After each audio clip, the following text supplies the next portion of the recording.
तमेव लोकशङ्करं नमामि शङ्करं गुरुं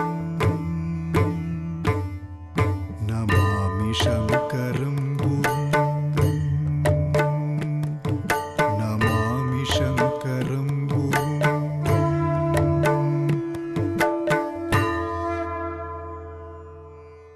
शृङ्गाद्रिवासाय विधिप्रियाय कारुण्यवाराम्बुधये नताय विज्ञानदायाखिलभाग्यदाय श्रीशारदाख्याय नमो महिम्ने।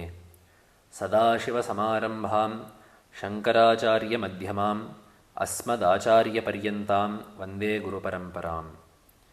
ఉభయ జగద్గురువులకు సభక్తి శ్రద్ధంగా సాష్టాంగ ప్రణామాలను సమర్పించుకుంటూ మనము జగద్గురువులైన శ్రీ సన్నిధానం వారు విరచించిన మలహానికరేశ్వరాష్టకానికి అర్థాలను తెలుసుకుంటున్నాము. దాంట్లో భాగంగా ఈనాటి భాగంలో మనము 3వ శ్లోకాన్ని పరిశీలించబోతున్నాము. శృంగాద్రిదేశికవరేణ్య సుపూజితాయ నమ్రాఖిలేష్ట పరిపూర్ణ తత్పరాయ అస్తోక దుఃఖకృదవగ్రహ వారకాయ నిత్యన్నమోస్తు మలహానికరేశ్వరాయ అనేది ఈ స్తోత్రంలో 3వ శ్లోకం. దీంట్లో ఈ మలహానికరేశ్వరుడికి ఉన్న స్థానికమైన విశేషాలను జగద్గురువులు పేర్కొన్నారు. ప్రథమంగా శృంగాద్రి దేశికవరేణ్య సుపూజితాయ, శృంగేరి గురువుల చేత ప్రత్యేకించి ఎంతో చక్కగా పూజింపబడేవాడు, సుపూజితాయ విశేషంగా బడినవాడు అని. మనకి ఏడాది మొత్తం మలహానికరేశ్వరుడి యొక్క దేవాలయంలో ఎన్నో ఉత్సవాలు జరుగుతాయి. ఎన్నో ఉత్సవాల్లో జగద్గురువుల యొక్క దివ్యోపస్థితి కూడా ఉంటుంది. అయితే కొన్ని సందర్భాల్లో జగద్గురువులు విశేషించి మలహానికరేశ్వరుడిని పూజిస్తారు, అర్చిస్తారు. వాటిల్లో ప్రధానంగా మనకి 2 కనపడుతూ ఉంటాయి. ఒకటి జగద్గురువుల యొక్క వర్ధంతి ముందు రోజు, రెండవది శివరాత్రి నాడు. జగద్గురువుల యొక్క వర్ధంతి ఉత్సవాల్లో ఎన్నో కార్యక్రమాలు ఉంటాయి. ఆ రోజు సభ ఉంటుంది, గురువందన సభ ఉంటుంది. అలాగే ఆ రోజు ఆయుష్య హోమం మొదలైన ఎన్నో హోమాలు జరుగుతాయి. ఆహ్నిక దర్శనం ఉంటుంది. ఇట్లా ఎన్నో విశేషాలు ఉన్న జగద్గురుల యొక్క వర్ధంతి ఉత్సవాల్లో ఈ మలహానికరేశ్వర పూజ అనేది కూడా ఒక ప్రధానమైన భాగము. ఏ రోజైతే జగద్గురువుల యొక్క వర్ధంతి ఉంటుందో ఆ ముందు రోజు మలహానికరేశ్వరుడిని వారు అర్చిస్తారు. ఉదాహరణకి జగద్గురువులైన మహాసన్నిధానం వారి యొక్క వర్ధంతి ఉత్సవము చైత్రశుద్ధ షష్ఠి నాడు కాబట్టి వారు చైత్రశుద్ధ పంచమి నాడు మలహానికరేశ్వరుడిని అర్చించడం ఆనవాయితీ.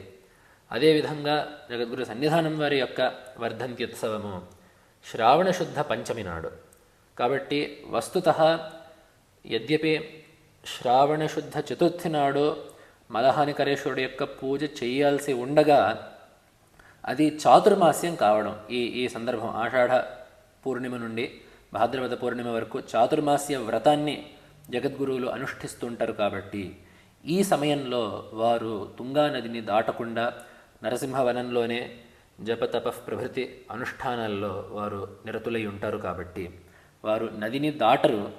నదిని దాటకపోతే మలహానికరేశ్వరుడిని అర్చించడం కుదరదు. కాబట్టి సన్నిధానం వారు వారి వర్ధంతి ముందు రోజు మలహానికరేశ్వరుడికి కాకుండా ఇక్కడ కాలభైరవుడికి, నరసింహవనంలోనే ఉన్న కాలభైరవుడికి పూజ చేసి వారి యొక్క సన్యాస స్వీకారం నాడు, ఆ సన్యాస స్వీకార దినం రోజున వారు మలహానికరేశ్వరుడికి పూజను సమర్పిస్తూ ఉంటారు.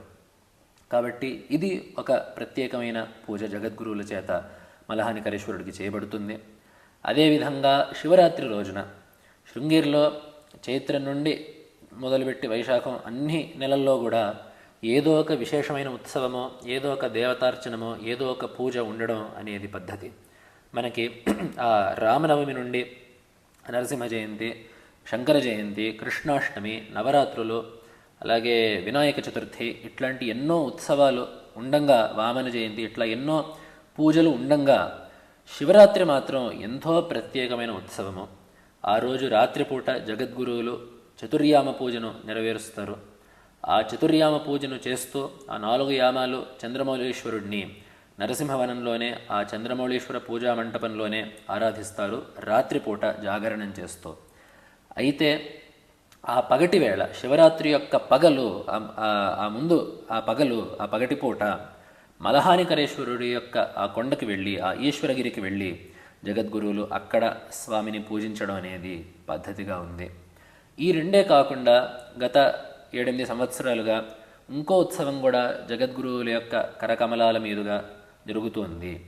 చైత్రమాసంలో సహస్ర కమలార్చన అనేది జరుగుతుంది.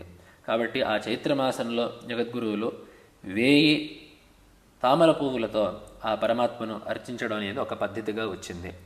కాబట్టి ఈ పరమాత్మను శృంగాద్రి దేశికవరేణ్య సుపూజితాయ అని చెప్పి అన్నారు జగద్గురువులు.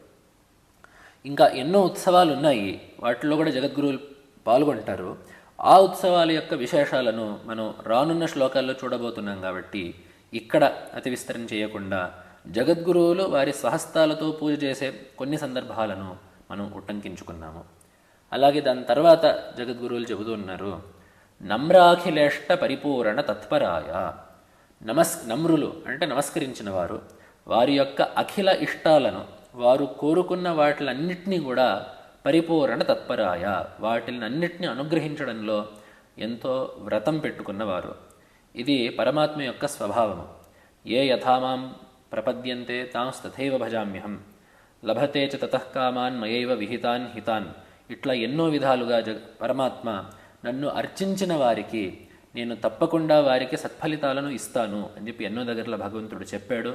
అదేవిధంగా ఇక్కడ కూడా భగవంతుడి యొక్క సాన్నిధ్యం ఉంది. కాబట్టి ఈ మలహానికరేశ్వరుడికి నిజమైన భక్తితో, పరిశుద్ధమైన భక్తితో, శుద్ధమైన మనస్సుతో ఎవరైతే నమస్కరించి ఆ పరమాత్మను ప్రార్థిస్తారో ఆ పరమాత్మ తప్పకుండా వారి యొక్క సకల వాంఛలను తీరుస్తారు, సకల శ్రేయస్సులను అనుగ్రహిస్తారు అనే విషయాన్ని కూడా ఈ స్తోత్రంలో చెప్పారు జగద్గురువులు. అదేవిధంగా ఇంకో చివరిగా ఒక విశేషణం వేశారు, అస్తోక దుఃఖకృద్ అవగ్రహ వారకాయ. అస్తోక దుఃఖం అంటే అల్పము కాని అనల్పమైన దుఃఖాన్ని, ఎంతో దుఃఖాన్ని కలిగించే అవగ్రహాలను వారించువాడు ఈ మలహానికరేశ్వరుడు. సాధారణంగా అవగ్రహ శబ్దానికి విఘ్నము, అడ్డంకి అని చెప్పి అర్థం. అందుకనే మనం జగద్గురువుల యొక్క విషయంలో కూడా వారు నిరవగ్రహమైన అనుగ్రహాన్ని చూపిస్తారు అని చెప్పి అంటాం. నిరవగ్రహం ఏమాత్రం అడ్డంకి లేని, ఏమాత్రం హద్దులు లేని కరుణను చూపిస్తారు అని చెప్పి అనడానికి నిరవగ్రహమైన అనుగ్రహము అని చెప్పి అంటాం. కాబట్టి సాధారణంగా అవగ్రహ శబ్దానికి విఘ్నం అని చెప్పి అర్థం. అస్తోక దుఃఖకృద్ అవగ్రహ వారకాయ, ఎంతో దుఃఖాన్ని కలిగించే విఘ్నాలను తొలగించువాడు పరమాత్మ అనేది దీనికి సామాన్యమైన అర్థం. కానీ జగద్గురువుల చేత వివక్షితమైన అర్థం ఇక్కడ ఏమిటంటే, జగద్గురువులకు వివక్షితమైన అర్థం ఇక్కడ ఏమిటంటే అవగ్రహ శబ్దానికి అనావృష్టి అని చెప్పి అర్థం. అందుకనే మనకి అమరం కూడా చెబుతున్నది, వృష్టి వర్షం తద్విఘాతే వగ్రాహ వగ్రహౌ సమౌ అని చెప్పి. వృష్టి, వర్షము మొదలైన పదాలు వానకి పర్యాయ పదాలు. తద్విఘాతే ఆ వాన పడని సందర్భం అంటే అనావృష్టిని అవగ్రాహము, అవగ్రహము అని చెప్పి అంటారు అనేది కోశకారుడి యొక్క మాట. కాబట్టి అట్లాంటి ఎంతో దుఃఖాన్ని కలిగించే అనావృష్టిని తొలగించువాడు ఈ మలహానికరేశ్వరుడు అని. ఎందుకంటే ఆ వర్షం లేకపోతే వృష్టేరన్నం తతః ప్రజాః, ఆ వృష్టి అనేది లేకపోతే అన్నము లేదు, అన్నము లేకపోతే భూత సంతతి క్షేమంగా ఉండలేదు. కాబట్టి భూత సంతతి యొక్క క్షేమానికి మూల కారణమైన ఆ వర్షాన్ని తిప్పించే శక్తి, ఆ వర్షం లేని సందర్భంలో కూడా ఆ వర్షాన్ని అనుగ్రహించి కురిపించే శక్తి ఈ మలహానికర లింగానికి ఉన్నది. కావున జగద్గురువులు ప్రత్యేకించి ఈ విషయాన్ని పేర్కొన్నారు. అందుకనే ఇక్కడ మలహానికరేశ్వరుడి దగ్గర, అలాగే కిగ్గలో ఋష్యశృంగేశ్వరుడి దగ్గర కూడా ఒక విశేషం ఉన్నది. ఎప్పుడైతే అనావృష్టి అలాగే అతివృష్టి అయినా సరే ఒకవేళ సంభవిస్తే అక్కడ అగిలు సేవే అని చెప్పి ఒక పూజను చేస్తారు. ఈ అగిలు అనేది ఒక వృక్షం, ఆ కన్నడలో ఆ వృక్షానికి ఒక పేరు, ఒక వృక్ష విశేషం. ఆ అగిలు చెట్టు అని చెప్పి ఒక చెట్టు ఉంటుంది. ఆ చెట్టు యొక్క పెచ్చును తీసి, ఆ పెచ్చును నూరి దంచి దాన్ని ఆ లింగం మీద పెట్టి అభిషేకిస్తే ఆ అతివృష్టి అనావృష్టి తొలగుతాయి అనేది ఇక్కడ మనకి ప్రత్యక్షంగా కనపడుతున్న విషయం.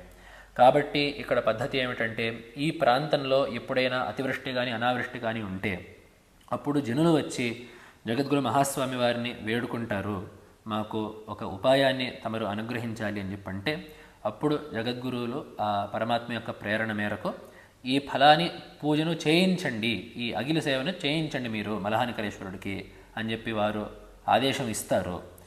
జగద్గురువులే చెప్పిన విషయం ఏమిటంటే, ఎన్నోసార్లు ఆ పూజ కూడా జరగనక్కర్లేదు, ఈ పూజను చేయించండి అని చెప్పి సంకల్పించినంత మాత్రాన కూడా ఆ అనావృష్టి ఆగిపోయి తత్క్షణమే ఆ అతి స్వల్పకాలంలోనే సద్వృష్టి లభించి చక్కగా కావాల్సిన వానలన్నీ పడడం అనేది ఎన్నోసార్లు ప్రత్యక్షంగా జరిగిన విషయం. కాబట్టి ఒకవేళ అట్లా పరమాత్మ అనుగ్రహిస్తాడు, ఈ సేవను చేయిస్తాము అని చెప్పి సంకల్పించంగానే ఆ అనావృష్టిని తొలగించడానికి చక్కగా వర్షించి దాని తర్వాత ఈ సేవను చేయించిన భక్తుల యొక్క పూజలను అందుకుంటాడు ఇక్కడ పరమాత్మ.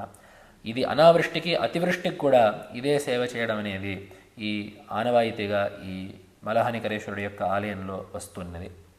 కాబట్టి అట్లా అనావృష్టిని అతివృష్టిని కూడా తొలగించే మలహానికరేశ్వరుడికి నిత్యం నమోస్తు మలహానికరేశ్వరాయ అని చెప్పి అన్నాము.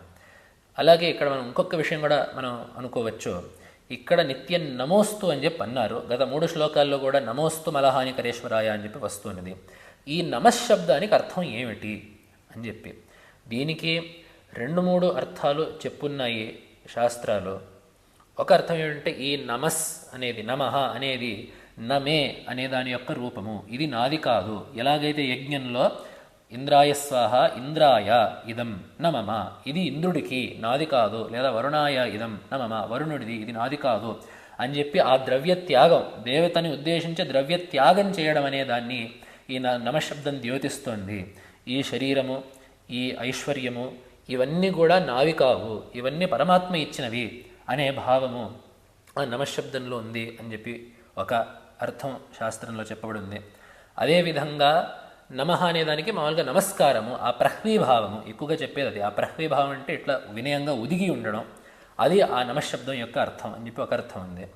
అలాగే ఇంకో అర్థం కూడా చెప్పున్నారు, నేను నీకంటే చిన్నవాడిని అనే సూచనగా ఏ క్రియ అయితే ఉంటుందో ఆ క్రియకి నమస్కారం అని చెప్పి పేరు. ఏ క్రియ ద్వారానైతే మనం పెద్దవాళ్ళ దగ్గర మీరు నాకంటే పెద్దవారు, నేను మీకంటే చిన్నవాడిని, మీరు నాకంటే గొప్పవారు, నేను మీకంటే ఎంతో అల్పుణ్ణి అనే వినయాన్ని ప్రకటించే క్రియ ఏదైతే ఉంటుందో అట్లాంటి ఆ హస్త సంయోగము అంటే ఆ అంజలి బంధం, దాన్ని నమస్కారం అంటారు అనేది కూడా శాస్త్రంలో చెప్పబడిన విషయం. కాబట్టి అట్లాంటి నమస్కారము ఆ సర్వస్వార్పణాత్మకమైన ఆ క్రియ ఏదైతే ఉంటుందో, ఆ చేతుల్ని జోడించి ఆ భావంతో ప్రార్థించడం అనే క్రియ ఏదైతే ఉంటుందో అట్లాంటి నమస్కారాన్ని ఇంత మహిమ కలిగి జగద్గురువుల చేత పూజింపబడి భక్తుల యొక్క కోరికలన్నింటినీ నెరవేర్చి, అలాగే పూజింపబడినంత మాత్రాన ఈ అతివృష్టిని అనావృష్టిని తొలగించే ఆ మలహానికరేశ్వరుడికి ఇట్లాంటి నమస్కారాన్ని మనం సమర్పించుకుందాము. వచ్చే భాగాల్లో ఆ దేవాలయంలో ఉండే విశేషాలు, ఏ దేవతలు అక్కడ కొలువై ఉన్నారు, ఎవరెవరు ఆయా దేవతలను ప్రతిష్ఠించారు, ఆయా దేవతల యొక్క చరిత్రలు ఏమిటి, ఇట్లాంటి విషయాలన్నీ కూడా మనం వచ్చే భాగాల్లో మనం తెలుసుకుందాము. నమః శంకరాయ. నమామి శంకరం